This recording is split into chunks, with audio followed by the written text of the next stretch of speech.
Ay nagpapasalamat sa panahon na ito na nagkaroon ako ng panahon para ipahagi ang salita ng Panginoon.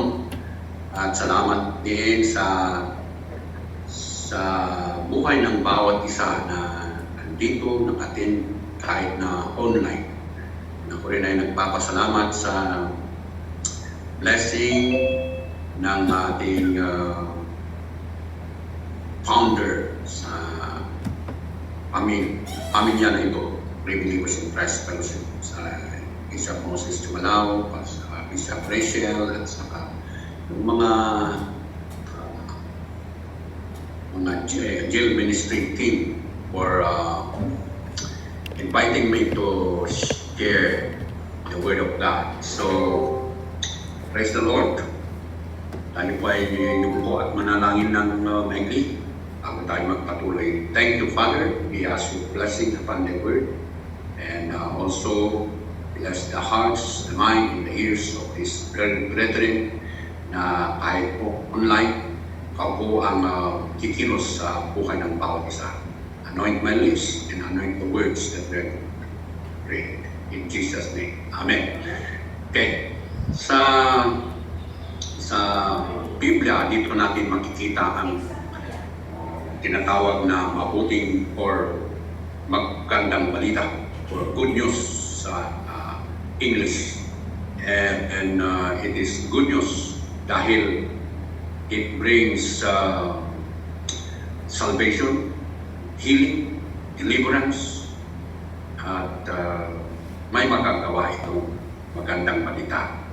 At kung tingnan natin sa salita ng Panginoon, ang sabi ko na punta kayo doon, go into all the world, punta tayo sa sanlibutan at ibahagi ang gospel or good news, mabuting or magandang balita sa lahat ng nilalang ng Diyos at ng mga tao, hindi po sa mga pato, hindi po sa mga kahoy, kundi sa mga tao na may tainga at may buhay.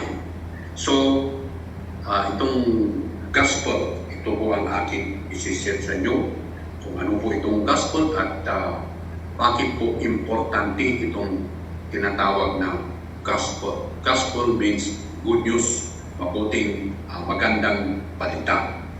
At kung buksan natin sa 1 Corinthians, ang kikita natin dito ang sabi sa salita ng Diyos. Rest in the Word of God na mga kapatid or brothers and sisters. Si brothers, matanda na, adults, may isipan na yan. So brothers and sisters, hindi lang sa mga lalaki, kundi kahit sa mga babae. At sa lahat po na tao dito sa mundo. Sabi ni Apostle Paul sa taga-Corinto, I want to remind you of the gospel. So, pinaalala or pinare-remind ni Apostle Paul yung gospel na ito. Na kahit na napakinggan natin noon, matagal na napakinggan natin, it is good to be reminded na itong gospel na ito, kung ano talaga itong gospel na pinipreach o ibinabahagi ni Apostle Paul. And says, I want to remind you the gospel I preach to you, which you receive, na tinanggap ninyo on which you have taken your stand, na ito po, dito kayo nakatayo sa gospel na ito. At sa verse 2, sabi ko, by this gospel, sa ebanghelyo, sa good news na ito, you are saved. Kaya pala, itong gospel, kung wala itong gospel, good news, o mabuting galing balita, hindi tayo magkakaroon ng kaligtasan. And it says here that this gospel we need to hold firmly. Kailangan po na yakapin natin or tuwakan natin na maigi. Hindi lang yung pasaway, hindi talagang serious, hold firmly, meaning kailangan po na seryoso natin na hindi yung nagpukunwari. Because if you hold firmly to the word I preach to you, talagang magbibigay ng kaligtasan yung gospel na ito. Kung hindi, it says that otherwise you have believed in vain. walang kwenta itong gospel na ito kung hindi natin tanggapin na maigi at ipasa po, tanggapin sa ating puso. It says, for what I received, ito po yung gospel. Ito ang natanggap po, sabi ng Apostle Paul, for what I received, I pass on to you as of first important. Alam natin na si Apostle Paul ay isang persecutor noon. Pinapahirapan yung mga Kristiyano noon during this time. Pero nung nagkaroon ng encounter sa Panginoon, nasalubong niya ang Panginoon in the road to Damascus.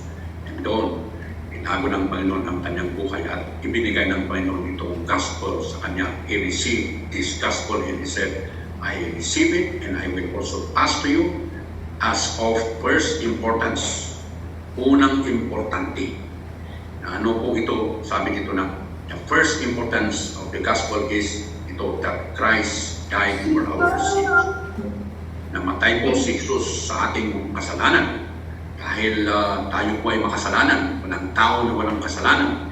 Hindi, kahit na yung hindi na nakakulong sa bilangguan, lahat ng mga tao dito sa buong mundo ay makasalanan. Akala natin na makasalanan ay yung mga tao na nandun sa bilangguan, pero hindi pala. Kahit na hindi nandun sa bilangguan, ay makasalanan din. Amen? And so, bakit po makasalanan tayong lahat? Because, magmula nung nagkasala si Adan at si Eve, sila po ay nag-disobey sa Panginoon. Kaya, ang tao ay kumiwalay sa Panginoon. And from Adam race hanggang sa atin na sumunod, tayo ay makasalanan. And so, we need a Savior. Kailangan natin ang tagapagligtas sa atin. Kasi sabi sa salita ng Panginoon na ang kabayaran ng kasalanan ay kamatayan.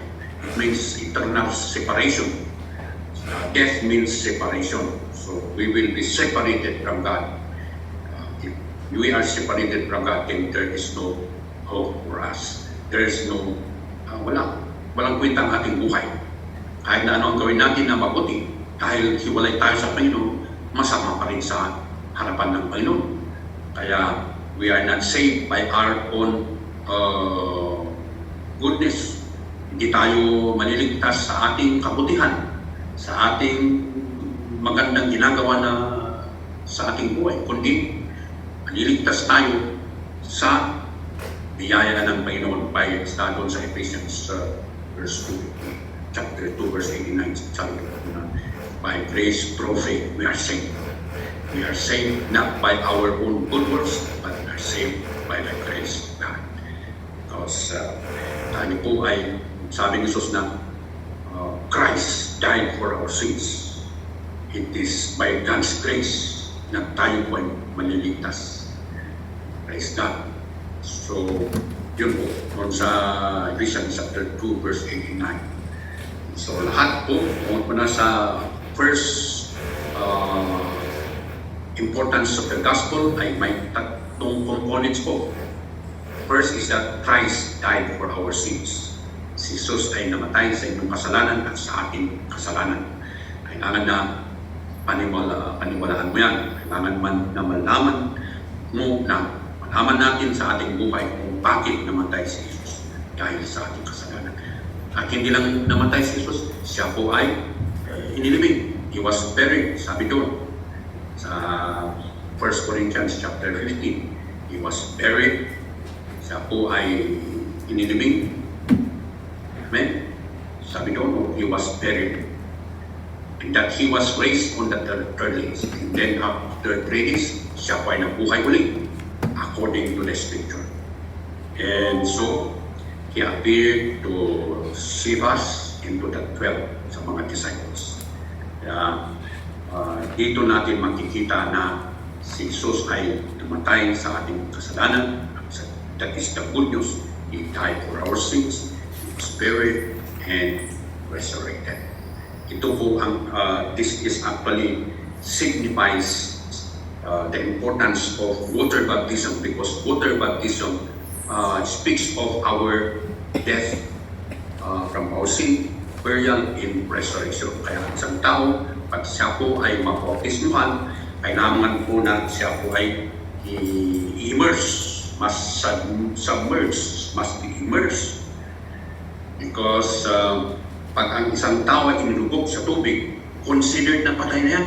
Kasi hindi pwedeng makahinga yan. Pag huminga, if he breathed in, punuan yung kanyang bibig sa tubig.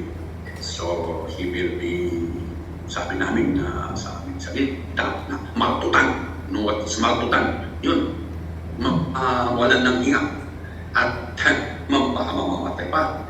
At that's why in baptism, we encourage yung mga tao na kailangan hawakan nila yung mga ilong nila para bahala yung mag-bautismo sa kanya na ibalik uli sa kanyang normal na nakatayo. Yun po. So he will be standing, and then nung pagbalik uli from his baptism, kapag ang tao po ay bumalik uli from his salvation, from baptism, from his immersion, then by his faith, he will be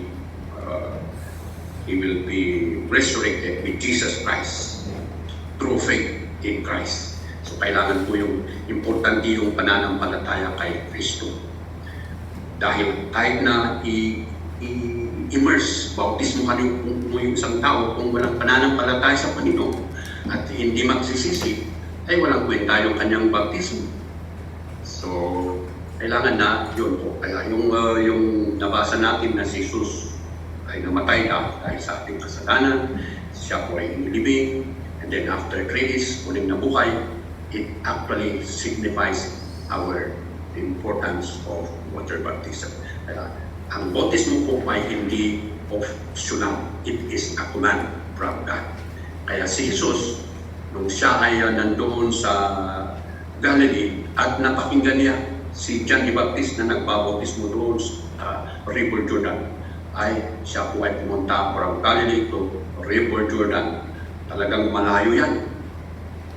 Makat si Jesus. At nung dumating si Jesus sa lugar na andun si John the Baptist na nagbabautismo, nakita ni John the Baptist na ito yung si Jesus na Son of God. Siya po ay the Lamb of God. At alam ni John the Baptist na walang kasalanan si Jesus. Kaya sabi niya tayo, bakit ka pumunta dito? Why do you come to? Ikaw sana ang mag-bautismo sa akin. Pero bakit ka pumunta sa akin? Sabi ni John the Baptist kay Jesus. Pero sabi ni Jesus, kailangan ng bautismuhan mo ako. You need to baptize me. So, parang natisting din si Jesus na ayaw bautismuhan ni John the Baptist si Jesus, pero sabi ni Jesus na gawin natin ito. Kaya importante po yung baptism. Pag din yung sabihin na hindi ako mabautismuhan, importante tinanggap ko si Jesus. Yung pagtanggap natin kay Jesus ay yung first initial step for us to move on. Kaya doon sa elementary teaching sa Hebrews, sabi ko na let us move on, let us go on, not neglecting the elementary teaching of faith, repentance from dead works, faith, baptisms. Yun, kailangan po na yun, step by step na gawin natin. And then, pagkatapos na Jesus ay nabuhay ulit, he stayed for 40 days. Really, here on earth. After his resurrection, he stayed for 40 days. Kaya makikita natin yan sa Acts chapter kung tingnan ninyo yan. O Acts chapter 1.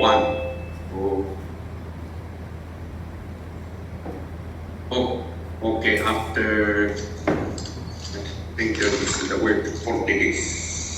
Sabi ko. Sa verse 3, kung sa Acts chapter 1, verse 3. Sabi doon, after the suffering of Jesus Christ, He showed Himself to this man and gave many convincing proof. So, yun. Pagkatapos na yung suffering ni Jesus Cristo, nagpakita siya sa mga tao, after himself to the bed. At pinakita ni Jesus na siya ay totoong nabuhay ulit. He gave convincing proof that he was alive. He appeared to them over a period of 40 days. 40 days from the resurrection of Jesus Christ nandito sa lupa, dito sa this earth, showing himself, appearing to sa mga disciples, sa mga ibang tao. Kaya kung bakit biglang madali or it is very fast spreading of the gospel, because nakita ng mga tao mismo si Jesus na ito pala si Jesus na pinako natin sa krus, nandito, buhay pa. Kaya ay walang masasabi yung mga tao. The authorities cannot say anything because it is totoo naman. Kitang-kitang ebidensya. Walang makapagsabi na hindi buhay si Jesus. Buhay talaga. At it is real. Hindi lang istorya ito. It is not this. So 40 days, after 40 days from the resurrection of Jesus Christ, anong nangyari? He said in here, and spoke about the kingdom of God. And then, sabi Jesus sa mga disciples na do not leave Jerusalem. Sabi doon na, you will receive power when the Holy Spirit shall come upon you. Nung hindi pa nakapunta Jesus sa langit. So, after 40 days from his resurrection, then he went down to heaven. Then seated at the right hand of the Father. Kita ninyo yan sa mga salita ng Panginoon. So, hindi lang nabuhay si Jesus at nandito sa lupa, umakyat pa, he ascended up to heaven. So, nandoon sa langit si Jesus, sitting at the right hand of the Father. And that one signifies yung yung importance of Holy Spirit baptism. Actually, yung pag-akyat ni Jesus, yung pag-angat ni Jesus is as the ascension of Jesus Christ to heaven and sitting at the right hand of the Father. It also opens the door for the outpouring of the Holy Spirit on the day of Pentecost. So, Pentecost means 50.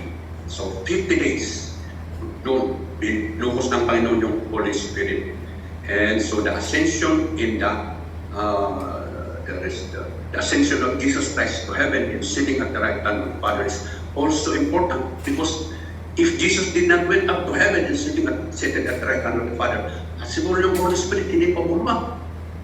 But, after the ascension of Jesus Christ and nandun sa langit at the right hand of the Father, nandun yung mga disciples doon sa upper room, they were praying and waiting for the promise of God. And suddenly, sabi doon na, ang tango, fire, touched the disciples and they started to worship God. They speak in other tongues. Meaning to say, they were baptized with the Holy Spirit.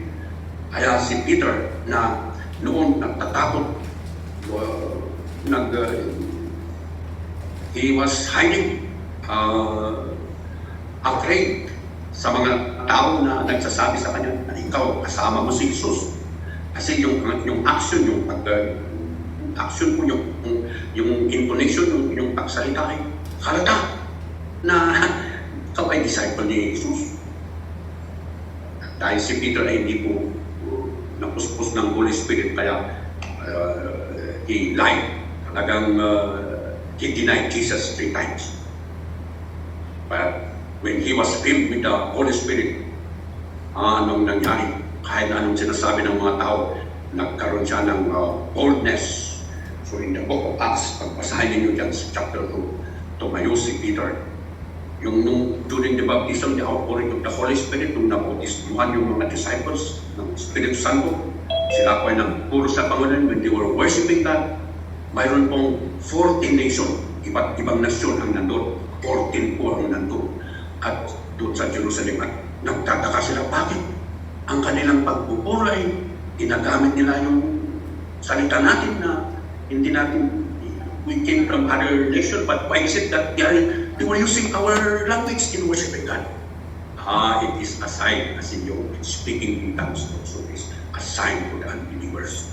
And so if you are filled with the Holy Spirit, we speak in tongues, we allow the Spirit of God to move in our heart, in our minds, and allow our mouth to worship God in spirit and truth. Hallelujah. Kung minsan, medyo parang tumatay yung balahibo kung ikaw ay nandun ka sa pagpupuli ng speaking in tongues. The people are worshiping God, speaking in the other tongues. Talagang parang tumatayo yung balahibo ng aking katawan. Ganun ako nung una. But, kung wala yun, parang, sabi ko, hindi kompleto itong worship. Hinahanap ko yung talagang pagpupuri na minsan parang tumatayo yung balahibo. And until when I was also filled with the Holy Spirit, nagkaroon ako ng peace, yung boldness na ibahagi ang salita ng Panginoon. Hallelujah! So, yung pagtaas ni Jesus, the ascension of Jesus Christ to heaven, ito po yung in 2 Timothy is also a signification that we need the baptism of the Holy Spirit. Amen. Just as Jesus was baptized with water, and after his baptism with water, the Holy Spirit came down. The Holy Spirit came down upon him in the form of a dove. Pero yung Holy Spirit is not, hindi po daw ang Holy Spirit. Holy Spirit is the third person of the Godhead. The Holy Spirit is God. Ito yung Holy Spirit, ito pong magtitestify na sa inyong espiritu na ikaw ay anak ng Diyos. Amen. So, praise the Lord. So, the first importance of the gospel is that Christ died for our sin. He was buried. And then, second importance, Jesus ascended up to heaven and seated at the right hand of the Father, signifies Holy Spirit baptism. Ang pangatlo na importance of the gospel is dito sa Acts chapter 1. Sa verse 9 and 10, ito makikita natin na after Jesus was taken up to heaven before the very eyes of the disciples, siya po ay a cloud hid him from their sight. Yan, after he said this, after na nagsalita si Jesus sa mga disciples, he was taken up to heaven before their very eyes, and a cloud hid him from their sight. Now in verse 10, sabi dito, they were looking. Nakatingin po yung mga disciples kay Jesus na nandun na sa he was being ascended. And then, nang nangyari, he placed us intently up into the sky as he was going, when suddenly, biglang, two men dressed in white stood beside him. At ano ang sabi nitong dalawang tao na nakatamit ng puti? In verse 11 it says, "Men of Galilee," mga kanaki sa Galilee. It said, "Why do you stand here looking into the sky? The same Jesus who has been taken from you into heaven will come back in the same way you have seen him go into heaven." So the third importance na kailangan po, importante malaman natin that Christ is coming back. Christ is coming back. So, andon si Jesus sa langit na kaupo, and he will come back. He came to die on the cross for our sins. Now he went up to heaven. He will not only stay in heaven forever, but he will also come back. At ang sabi sa salita ng Panginoon sa nabasa natin, babalik ang Panginoon. The same Jesus who went up to heaven, was taken up to heaven. Sabi dito na, this same Jesus who has been taken from you into heaven will come back in the same way you have seen him go into heaven. Ngayon, mayroon yung tinatawag na rapture, na pagbabalik ni Jesus, he will go down, but hindi siya aapak dito sa lupa, kundi sa clouds o sa ulang. And then yung mga patay kay Kristo, they will resurrect. Mabubuhay ulit sila. At they will meet the Lord in the air. Tayo rin na buhay na anak ng Diyos, mga kapaisus, sumusunod sa kagustuhan ng Panginoon, we will be caught up, rapture na sinasabi nila. And we will meet the Lord or Jesus Christ in the cloud. And we will be together with our Lord Jesus Christ. Amen. Kung kailan yan, sabi doon sa Matthew chapter 24, kailan ba yan na mangyayari yung rapture na yan? Tignan natin sa salita ng Panginoon. Matthew chapter 24, verse 36. Gusto ba ninyo na malaman? Kailangan ko na malaman natin na Jesus ay babalik. Kasi that is the coming back of the Lord Jesus Christ. Ito po yung hindi pa nangyari, but anytime it will happen. And this is our hope as believers of our Lord Jesus Christ. Ito po ang ating inaasahan na mangyari. Kaya huwag tayong iwanan natin yung inggitan at siselos, ano dyan, kasi itong lupa ay mawawala. Hindi sa atin itong lupa. Our home is in heaven, not here on earth. We are just strangers or temporal. And so sabi dito sa Matthew 24, verse 36. But about that day or hour, no one knows.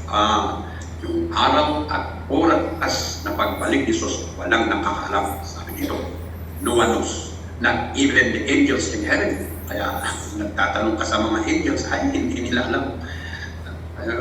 Ay nabigyan kita ng ilang dolyar, sabihin mo. Wala silang may isang pusin. Kahit ng mga angels. At sabi, nor the son, kahit na yung anak, kahit na si mga servants nandito, na sabihin mo ang kanilang pangalan. Sabi ko, walang nakakalam sa pagbalik ni Jesus. Kundi lang, sabi niya, but only the Father. At sabi dito na may mga signs na signs for the coming of the Son of God, of Jesus Christ. It says, as it was in the days of Noah, so it will be at the coming of the Son of Man.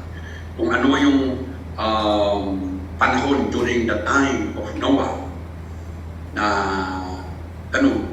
sabi na, for in the days before the flood, people were eating and drinking. Ito po yung nangyayari during the time of Noah. People were eating and drinking. Ibig sabihin sila po ay party dyan, yung may pulutan, party dyan, party po. Parang enjoying yung gusto ng kanilang buhay. Self-indulgence or self-satisfaction. Then marrying and giving in marriage. Nag-aasawa at nagpapaasawa. Up to the day Noah entered the ark. Hanggang pumasok si Noah sa ark. Kasi ang sabi ng Panginoon kay Noah, sabi ng Panginoon na sisiraan ng Panginoon itong mundo. Nakita ng Panginoon si Noah na siya ay masunurin sa Panginoon, pleasing, kaaya-aya siya sa buhay sa Panginoon. Kaya nung nakita ng Panginoon si Noah na talagang blameless, walang kasalanan, masunurin sa Panoon, may takot sa Panginoon, ayaw sumunod sa ginagawa ng mga tao, ay sabi ng Panginoon kay Noah, make an ark, gawa ka ng ark para darating yung baha. I will destroy the earth with flood. Mayroon yung mga flood ngayon, pero local lang yan. Pero yung flood during the time of Noah, it is global. Kaya walang nakaligtas. Si Noah lang at saka yung kanyang pamilya ang nakaligtas. So, hindi nyo natin, nung pumasok si Noah sa ark, walang nakakalam about what would happen until the flood, sabi hanggang dumating yung baha and took them all away. And it says that is how it will be at the coming of the Son of Man. Ito po ang warning sa atin na kailangan na ihanda natin, kailangan po na tayo ay maging seryoso sa Ebanghelyo. We hold firmly to the word, sabi ko sa Ebanghelyo. Otherwise, kung itong Ebanghelyo na ibinabahagi ng mga alagad ng Panginoon ay hindi pinapaliwanag natin, na hindi natin talagang siniseryoso, tinatanggap sa ating buhay. Kaya sabi doon na otherwise, kung hindi mo tanggapin ang Ebanghelyo, ang good news na taos-puso na tanggapin yung salita ng Panginoon, yung gospel ng Panginoon, ay sabi it will be in vain, walang kwintas. But for those who really seriously accept the gospel of Jesus Christ, the gospel is Jesus did not only die for sin, he was buried, but he also resurrected and he ascended up to heaven, and he seated at the right hand of the Father, and then he will come back. So, kailangan na malaman natin na hindi pala namatay sa atin si Jesus, hindi babalik. He will come back. Maniwala ka man o hindi, babalik ang Panginoon. At kung hindi ka maniwala, ikaw ang kawawa. Kasi ikaw ang lugi. Dahil your ignorance is not an excuse. So, no one knows about the day or the hour when the Son of Man will come. And it says sa verse 39, that is how it will be at the coming. Sa verse 40, ito, 2 men will be in the field. Mayroon pong dalawa na nandoon sa field, tatrabaho. At ibig sabihin na busy po itong tao na ito, dalawang tao na ito tatrabaho. At sabi doon na one will be taken in the other leg. Yung isa makuha, yung isa maiiwan. Sino ba yung nakuha? Yung isang tao na talagang masunurin o tumanggap ay Jesus, na tagapagligtas si Jesus, o he accepted Christ as his Savior, sumusunod sa kagustuhan ng Panginoon, kaya siya po yung natanggap. Yung hindi sumusunod sa kagustuhan ng Panginoon, maiiwan yan. Because the rapture will come, and after the rapture will come, there is what we call a great tribulation. Kaya yung mga tao doon, the tribulation will parang kargo na when a person ay nagkakaroon ng problema, ayan, tumatawag sa Panginoon. Pero yung isang tao, pag isang tao ay walang problema, ay pala na ano ang ginagawa ko dyan, wala pala. But you know, when testing will come, yun masusubukan ko ano talaga ang istat ng isang tao. So, one will be taken and the other one left. And it says again sa verse 41, 2 women, dalawang babae, will be grinding, sila ay nagtatrabaho, grinding handmill. One will be taken and the other one left. Panalangin natin na lahat tayo ay makuha. Walang maiiwan. Amen? Kailangan po na siguraduhin natin na tayo ay isa sa makukuha. Actually, it represents ito. Nung sinabi ni Jesus dito na nung isa ay makuha, yung isa ay maiwan, it signifies, it shows na may ibig sabihin, it's a warning na ang piliin po natin ay hindi yung maiiwan. Kasi yung maiiwan, yun po yung pupunta sa great tribulation sa salita ng Panginoon. Sabi doon na kahit na sabihin nila na during that tribulation, mga tao gusto nilang mamamatay. Pero sabi doon na death will elude. Iwasan ng kamatayan ng tao na yan.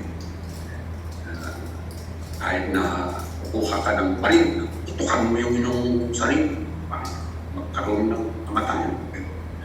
Yung ano dyan na tumama sa inyo ay